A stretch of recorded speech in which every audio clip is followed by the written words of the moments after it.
For 20 years, the names of Ravnica's 10 guilds have been synonymous with the color combinations they represent. The themes and identity of each guild are so entrenched both in Magic's lore and its mechanics that even two-color cards from sets outside of Ravnica are colloquially associated with their respective guild. Galvanic Iteration, for example, is considered and referred to as Izzet, despite being set on Innistrad. In many ways, this has been a positive for Magic the Gathering, as it's made the game feel more cohesive than you'd expect given its 33-year history. When a player sees a pair of mana symbols in the upper right-hand corner of a card that they're picking up for the first time, they already have a sense of the sort of things the card might do before they even read the text box. But there are also times when the strong affiliation between a color combination and its Ravnican guild is an obstacle rather than a guidepost. When Wizards of the Coast's research and design team was designing Strixhaven for the first time, they knew they wanted to build the set around 5 colleges, each comprising a different color pair. But they didn't want any of the colleges to feel like a redux of its Ravnican predecessor. This was a real challenge of game design. Some of the colleges were more successful at overcoming this challenge than others. With the Red-White College of Lorehold, R&D hit a home run. The history-focused color pair feels like a stark departure from the combat-oriented Boros that defined not just the Red-White Guild on Ravnica, but the vast majority of Red-White designs on every plane. The Green-Black Life and Death College of Witherbloom, on the other hand, does not feel very distinct from the Graveyard Guild of Golgari. Most Witherbloom cards from original Strixhaven would not feel out of place if they were reprinted in a Ravnica set. And already previewed from the new set Secrets of Strixhaven, we have Grapple with Death, a removal spell that is mechanically almost identical to the classic Golgari spell Putrefy. However, with the College of Silverquill, R&D achieved great success in Strixhaven. In both flavor and mechanics, Silverquill redefined what it could mean for a card to be black-white. No longer was the soul of the color pair shackled to the Orzhov Syndicate's Church of Business. Through poetry, rhetoric, and debate, Silverquill broke from design precedents that predated even the concept of Orzhov itself, writing a new chapter in the story of Black-White.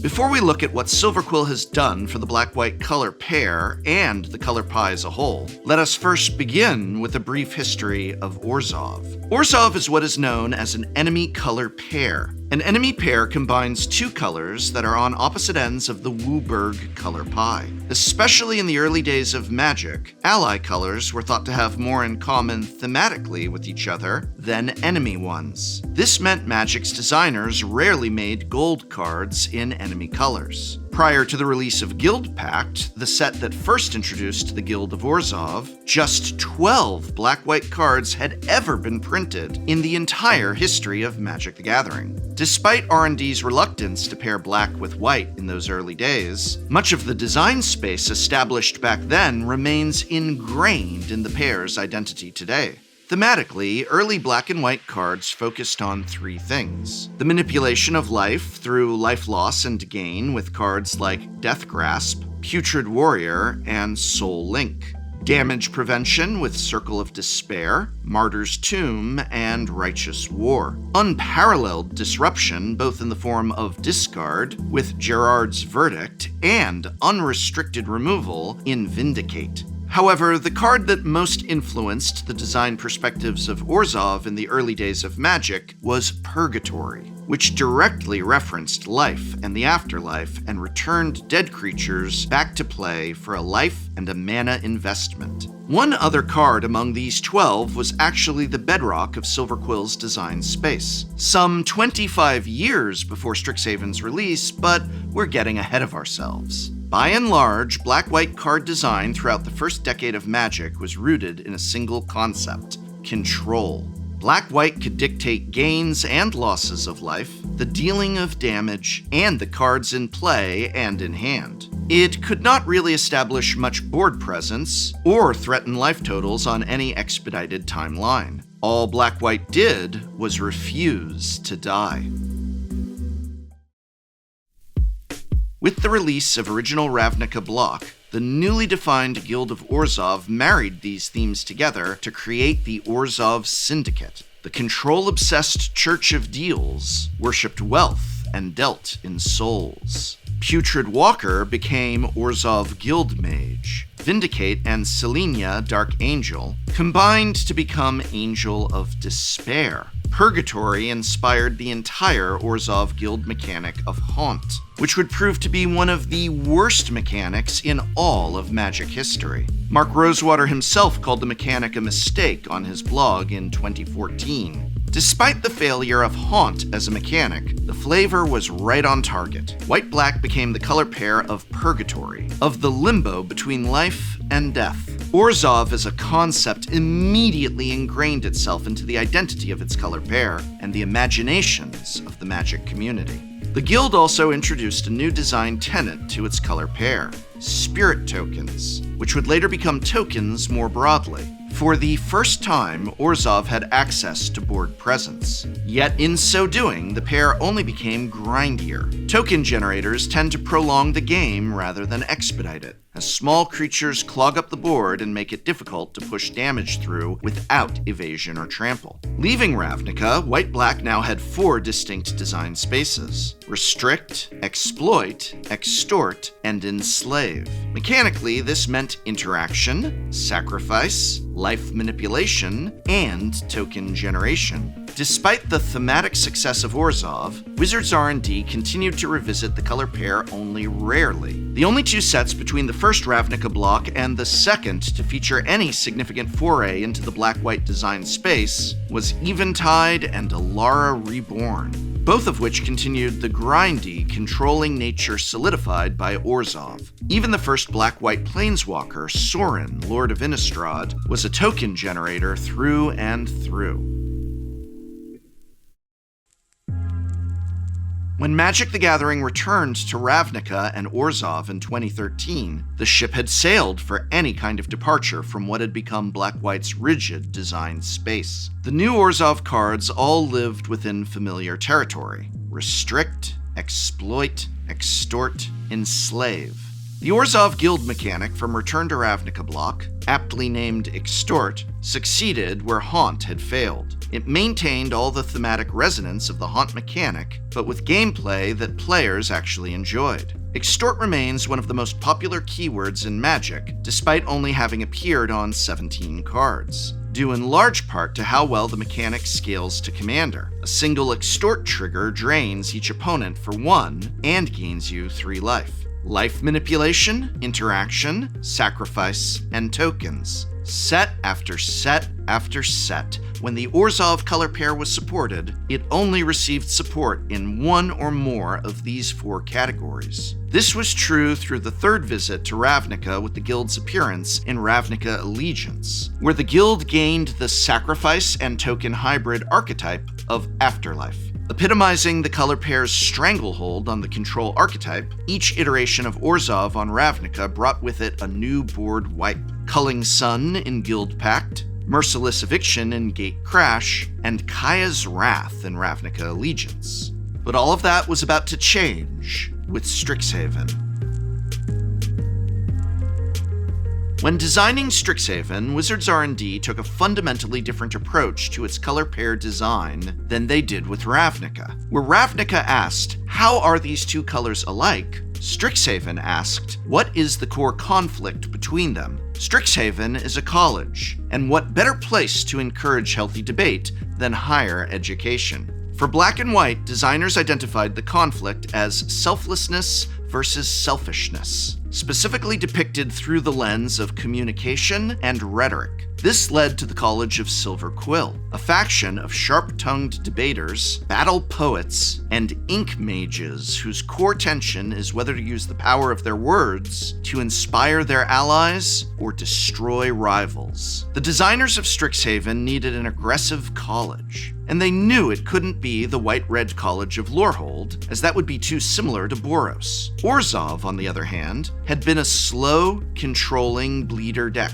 which made the black-white color pair a prime contender to be the aggressive Strixhaven school. What's more, from a thematic standpoint, it was a natural fit for the School of Debate and Word Magic to be the most aggressive faction mechanically. But how do you actually translate that flavor in the design? After all, sticks and stones may break your bones, but words will never hurt you. Well, the reason that adage exists is because words actually do hurt. Words are exceptionally powerful. They can be used to encourage or ridicule. The skillful use of language elicits emotion in listeners, both positive and negative. A rousing speech can inspire you to accomplish things you never thought possible, while a cutting jab can throw you off balance, as shame and anger take over your more rational faculties. The aggression of Silverquill therefore takes the form of pump spells, evasion, and up-tempo disruption. The goal of a Silverquill player is to keep their opponent off balance and playing from behind, preventing them from having adequate time to set up any kind of viable counter. The lofty delivery of unassailable rhetoric translates to literal flight, as word mages soar over their opponents, as do their words themselves, in the form of flying inkling tokens.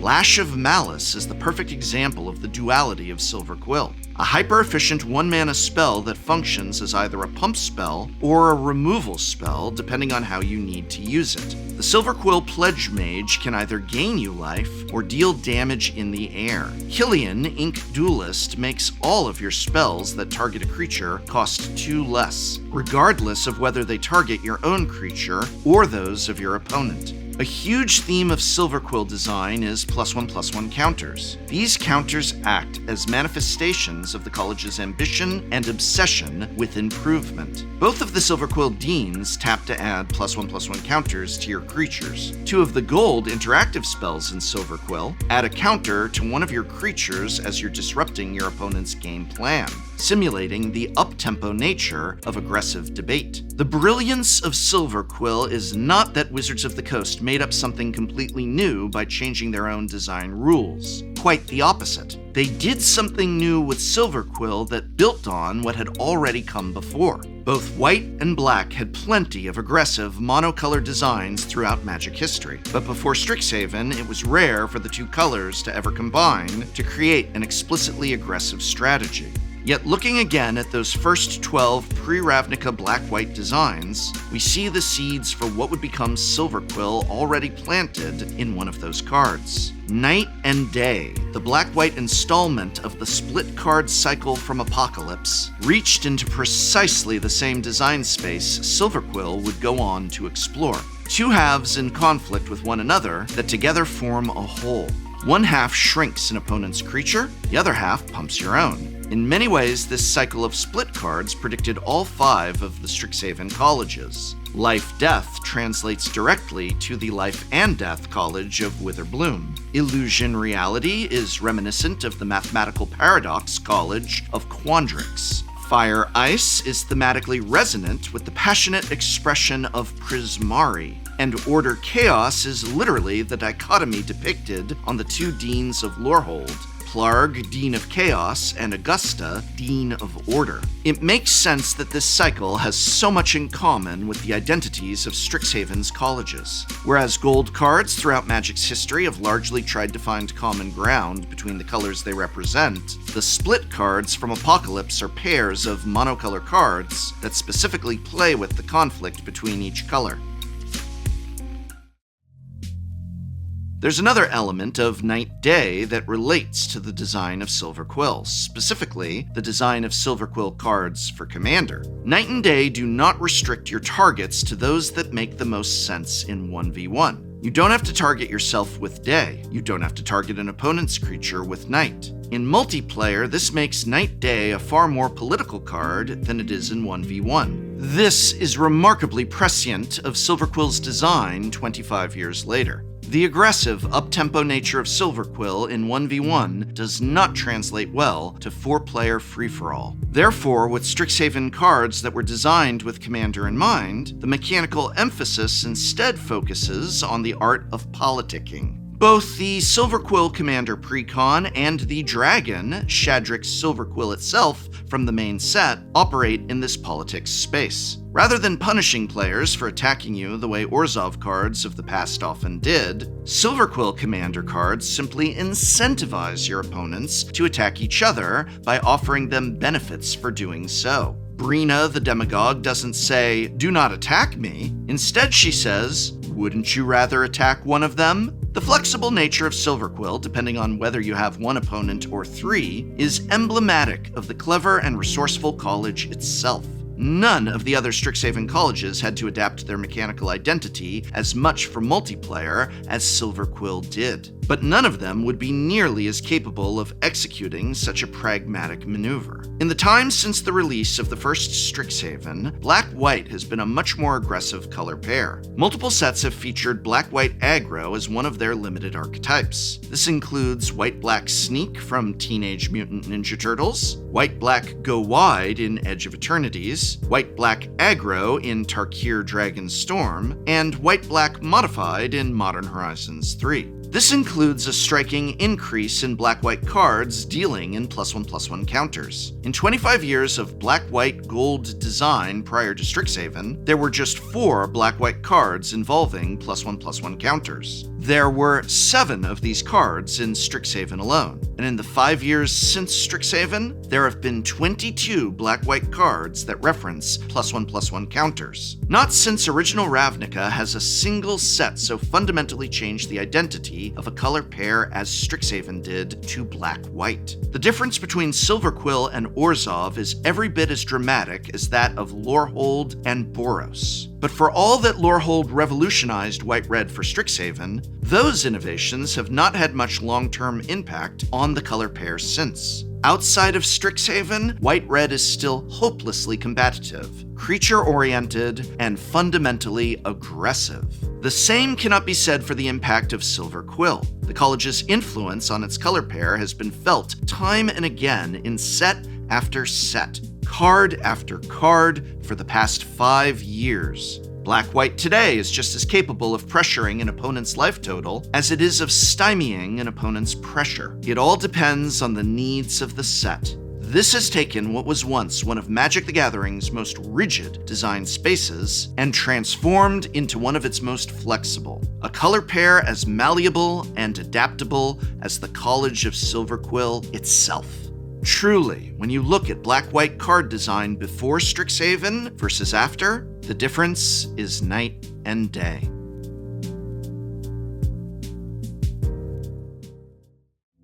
If you've enjoyed this video, please be sure to watch our Lorehold design deep dive, which can be found here or linked in this video's description. Special thanks to our sponsor, Card Kingdom, where the Academic Deck Box, a deck box I helped design in collaboration with GameGenic, is now restocked in multiple colors. You can visit www.cardkingdom.com/TCC to view and peruse not only the Academic Deck Box, but Card Kingdom's wide library of singles, accessories, and other Magic the Gathering products.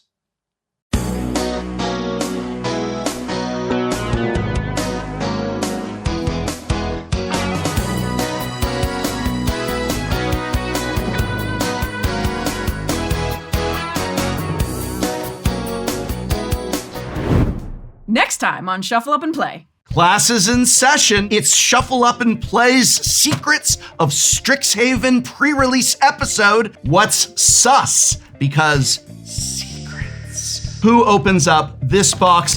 I need this! I am so tired of turtles you do not understand. I am going to lose it! Whoa, I got Secrets. Oh. Secrets. is a returning mechanic in this set, and this is one of the most well-known Secrets. cards. I will play. Secrets. It's a Secrets. that can. I got secrets. I didn't realize it was in the special guest. I didn't know either. I got Wait, there's special guest. Secret. What a That's special so guest. cool. If you ever find yourself with a good prop and an evil prop, and they're saying, I'm the real prop, just ask them to count to 3.